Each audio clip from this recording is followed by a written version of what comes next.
പീരീഡ്സിൻ്റെ വേദന ഭയങ്കര വേദനയല്ലേ, സഹിക്കാൻ പറ്റാത്ത വേദന. ഇത് പേടിക്കണോ, സീരിയസ് ആണോ, ഡോക്ടറെ കാണിക്കണോ തുടങ്ങിയുള്ള സംശയങ്ങൾ ഇന്ന് നോക്കാം കേട്ടോ.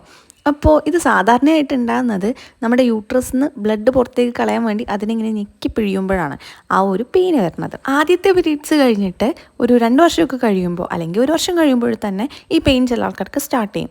അത് നിരന്തരം ഉണ്ടാവുകയും ചെയ്യും. തീരെ സഹിക്കാൻ വയ്യാത്ത വേദനയാണെങ്കിൽ ഒന്ന് ഡോക്ടറെ കാണിച്ചിട്ട് നിങ്ങൾ ഹെൽത്തി ആണല്ലോ എന്നുള്ളതൊന്ന് നോക്കിയാക്കാം. നിങ്ങൾക്ക് പാരമ്പര്യമായിട്ട് ഇത് വരാൻ വളരെയധികം ചാൻസ് കൂടുതലാണ്.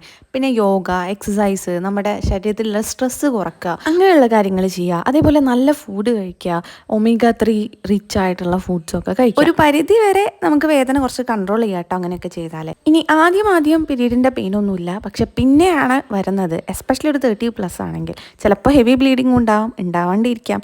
ഇങ്ങനെയൊക്കെയുള്ള കേസിൽ നിങ്ങൾ എന്തായാലും ഒരു ഡോക്ടറെ കാണാം കേട്ടോ. ഇന്നത്തെ വീഡിയോയിൽ അത്രയേ ഉള്ളൂ. അപ്പോൾ അടുത്ത വീഡിയോ ആയിട്ട് വീണ്ടും കാണാം.